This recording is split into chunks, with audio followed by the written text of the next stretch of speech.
All right, next, the big fight last night, UFC 264. In your opinion, did it live up to the hype? Uh, it was okay. No, let's say no. It's a disappointing end. At the end, Yeah. what happened to McGregor? I mean, I thought he was losing anyways, but Mhm. that's you don't want to see it end on an injury. It kind of gives an excuse, gives a what if. I think the fight of the night may have been the first fight on the card. That was a good one. I That was enjoyed it. really good. So we'll go through this. The first fight, Sean O'Malley, Chris Motahino. We both picked O'Malley. He won, but Jesus Christ, I've never seen anyone take that much damage and keep moving forward in my entire life. It was walking through it. I didn't want to see it get stopped the way it got stopped. I thought that was, and Herb Dean's usually one of the best. I thought that was very unfortunate. With if you're going to stop it like that, I wish they would have done it at the beginning of the round or a round ago. I don't Yeah, see any difference letting him finish that 30 seconds than what went on the rest of the entire fight. I agree. You got to let the guy had endured so much, taken Yeah. so much punches. He wasn't even down. He was still No, up. he was still and I see the reasoning behind it because I was thinking the same thing. Like, Jesus Christ, this guy's probably got so much head trauma. He's just brain dead at this point walking through it. But with 30 seconds left, if you're going to let it go that long, you got Right. to let him finish right there. Yeah, if it was the beginning of the round, okay, I could see that. You don't Yeah. want him to endure 5 minutes of that, 4 more minutes Yeah. of There could have that. been But plenty other moments that you could have done 30 that. seconds left, and the guy's still standing. He's still fighting back. He's not. It's not like he's out on his feet. He was still trying to throw. You got to let him finish. That was disappointing. Yeah. But, well, let's not undercut Sean O'Malley. Obviously, he was the way better fighter. His technical, his speed. I mean, he was hitting at will. Like it was a punching bag. So you got to give credit to Matahino for pretty much just being a punching bag and not flinching. Like Well, how I you think take that many gut shots and just walk through it. I he don't had know. some bursts in the first round, and I think he started picking up that this guy's taking these hits, Yeah. and then he started pacing himself Hmm. after that because he knew It's that they exhausting too. Like he never let up. It was constant. Like backing up and avoiding that much is tiring. It's just it as was tiring as smart. giving the damage. It was smart because you don't want to empty the gas tank and then the guy's still there and you know Yeah. you have to still fight 2 more rounds, 3 more rounds, Hmm. worn out. Uh, yeah. But I think everyone is going to be excited to see that guy fight again. Yeah, I hope he doesn't take as much damage next time because that can't be good for you. And for Sean O'Malley, you got to think now, like we talked about last show, he's got to fight someone ranked after this, right? yeah. You got to quit giving him these opponents. You got to get him somebody in the top 15, somebody at least 15.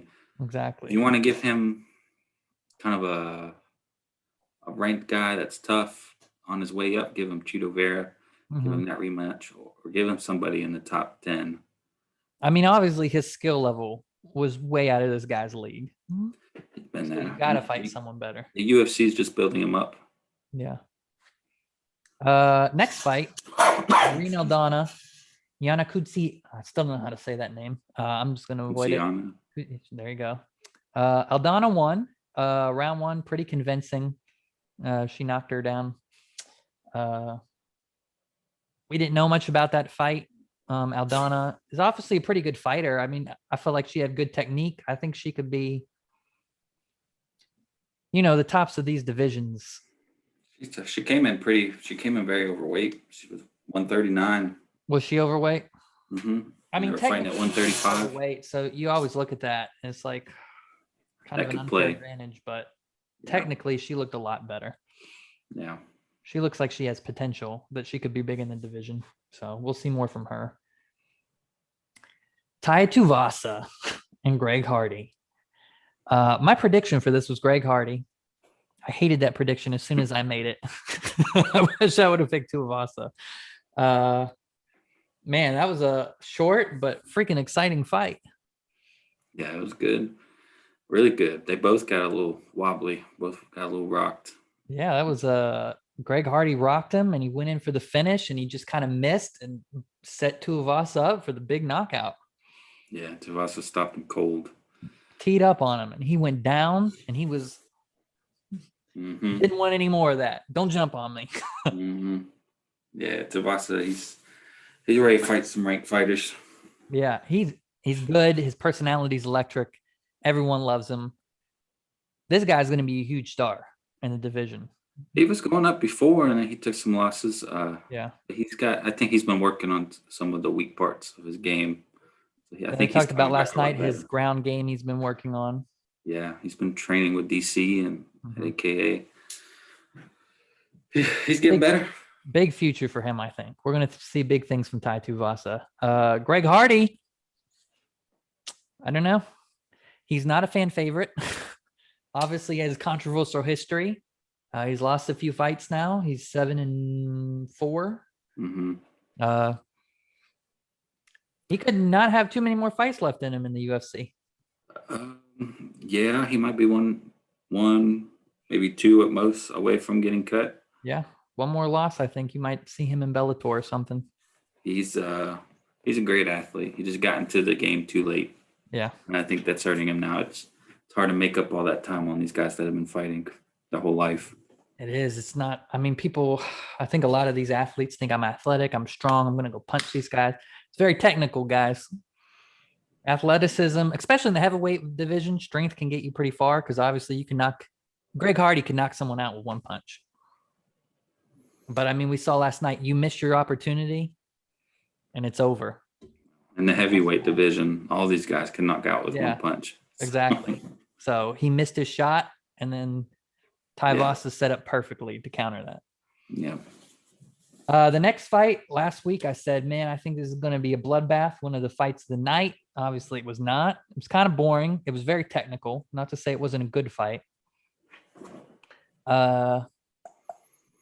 Gilbert Burns, who I predicted to win, won, so I'm happy. I think me and Harry actually tied this time, right? On our picks, yeah. What do you think of the fight, Harry? I thought Thompson was going to win. I know a lot. It was a good fight. It was technical. I liked Thompson. I thought maybe he could keep it standing, but he wasn't. There was a power difference. Technical difference on the ground was pretty significant. Yeah. Yeah. I mean, Thompson's getting older. I think that was his last title shot run. Yeah. I don't think he's going to be back in that picture again. I was surprised how one-sided it was. Gilbert really controlled the ground game. Maybe Thompson just wasn't a good matchup for him, honestly. People talk a lot about his kind of quirky, weird style, gives guys troubles. But once Gilbert Burns got grappled with him, it was over. He really controlled the whole fight. Yeah, his jiu-jitsu's on another level, and he was able to put him down and hurt him. And not to mention, he's stronger and he's faster. So yeah, it played into the stand-up as well. So what's next for Burns? It didn't sound like he wants Usman anytime soon in his post-fight interview. So he's not looking for a title anytime soon. He knows he's not up next. Yeah. I don't know. He needs a top guy, top 5 guy. I think if he wins that, then he's back in the conversation. Yeah. Maybe whoever doesn't get that title fight between Edwards and Colby. He can fight one of them. Or maybe Masvidal. He's talking about him, or if he wants the money fight, Diaz. But one of those guys, I think. Masvidal's interesting, but maybe we'll talk about that on another show. That'd be an interesting fight. I'd rather see Masvidal and Edwards.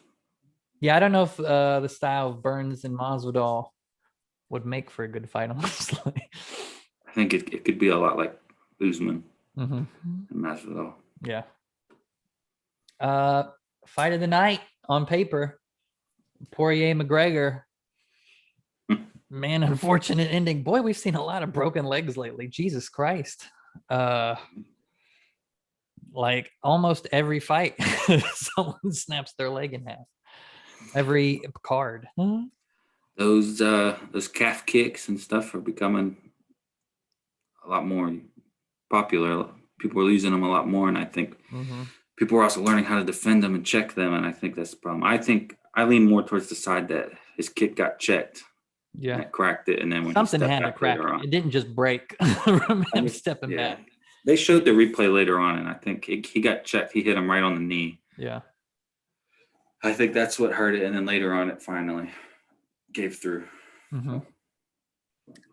Now there's been a lot of different takes from this.